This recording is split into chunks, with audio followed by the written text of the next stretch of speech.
হলো দরিয়ার মাঝি, আমার ভাঙ্গা নাওরে মাঝি বায়া যাও রে।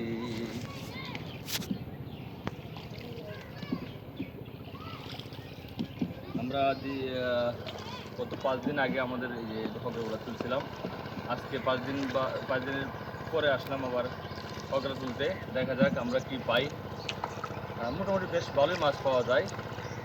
রিজিক আল্লাহ যা লিখেছে তাই তো হবে ইনশাল্লাহ। তবে আমরা চেষ্টা করব যে এই মাছ ধরার জন্য।